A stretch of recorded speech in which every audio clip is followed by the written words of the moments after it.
দাদিকে দেখতাম রমজান চলে গেলে বসে বসে কাঁদতো, বাড়াবাড়ি মনে হইতো।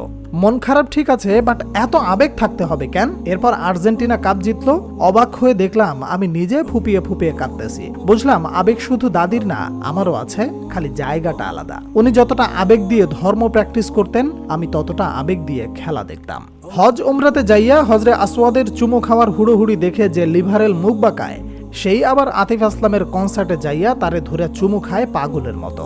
নিজের বেলায় ঠিক আছে, অথচ আরেকজনের আবেগ নিয়ে কত হাসি তামাশা খ্যাত বলা। শহরের লোকজন গ্রামে গেলে পুকুরের ঘাটলায় বসে ছবি উঠাবে, সরিষা খেতে ছবি উঠাবে, আম গাছ জাম গাছের ছবি উঠাবে, ওটা পশনেস। আর গ্রামের একটা ছেলে যখন বসুন্ধরা বা যমুনার সামনে এসে ছবি তুলবে, তখন সে হয়ে যাবে গ্রামের চাচাতো ভাই। কেন? আপনার হাতে ফোন আছে, আপনি এলিট, তাই বইলা আপনার সবকিছু জায়েজ আর বাকিটা হারাম বা মাকরু হয়ে গেছে। নবীজিরে যখন গালিগালাজ করা হলো, নাউজুবিল্লাহ, লিভারেলরা সে কি রাগ! এক একজন মানবতার মহান বন্ধু বলতে লাগলেন যে যার মতো মত প্রকাশ করুক, এত অহিষ্ণ হলে কেমনে হবে? বাট কিছুদিন আগে হিরো আলম রবীন্দ্রনাথকে গালি দেয় নাই, জাস্ট ওনার একটা গান গেয়েছিল, ওতেই হিরোরে মামলা দিয়ে মুচলেকা নেওয়া হলো। রবীন্দ্রনাথের অমর্যাদা তারা মানলেন না, অথচ এরাই আমারে আপনার নবীর অমর্যাদা মেনে নেয়ার সবক দিছিল।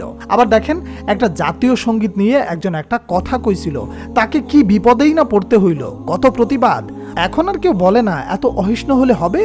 ভোরে ফজরের নামাজটা আমাদের কখনোই পড়া হয় না, বরং কেউ পড়লে অবাক লাগে, মিস করলেও খারাপ লাগে না। অথচ কত কনসার্টে আমরা রাত ভোর করে দিয়ে আসি, আমাদের ঘুম পায় না, বরং পরের কনসার্টের জন্য ক্যালেন্ডার দাগায় রাখি, মিস যাতে না হয়। তো কথা হলো, মানুষ ইমোশনাল প্রাণী, লজিক্যাল প্রাণী না। কাজে অন্যের ইমোশনকে ছোট বা অসম্মান করার কোনো প্রয়োজন নাই, কারণ আপনি নিজেও হয়তো ওইখানে ইমোশনাল না, বাট অন্য কোনোখানে ইমোশনাল, অন্য কোথাও আপনার দুর্বলতা। আপনার ইমোশন আপনার কাছে সত্য, তবে আরেকজনের ইমোশনকে কেন আপনার মিথ্যা বলতে হবে? কোরআন পড়ে চোখের পানি ফেলা মানুষটা খ্যাত, আর গান শুনতে শুনতে কান্না করা মানুষটা খুব ক্লাসি।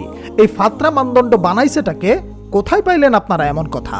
আপনি যখন একটা বই পড়েন বা একটা উপন্যাস, আপনি জানেন এটা লেখকের মন গড়া বানানো কাহিনী, অথচ এইটা পড়া আপনি নাকের পানি চোখের পানি এক কইরা ফেলেন। আবার কোন সিনেমা বা মুভি দেখা আপনি হাসতে হাসতে ডইলা পড়া যান, আবার কানতে কানতে বালিশ ভিজায় ফেলেন। তখন এটা পশনেস, এটা আপনার নরম দিলের কমল আচরণ। কিন্তু আরেকজন যখন হাদিসের কথা শুনে কিংবা কোরআনের আয়াত শুনে কান্না করে, জান্নাতের কথা শুনে খুশি হয়, জাহান্নামের কথা শুনে কান্না করে, তখন আপনার হাসি পায় কেন এত? আপনি কে ভাই আরেকজনের ইমোশন নিয়ে জাজ করার? আল্লাহ আপনারে আমারে আমাদের সবাইরে হেদায়েত দান করুক, আমাদের ঈমান শক্ত কইরা দিক, যাতে আমরা সত্য আর মিথ্যার পার্থক্য বুঝতে পারি।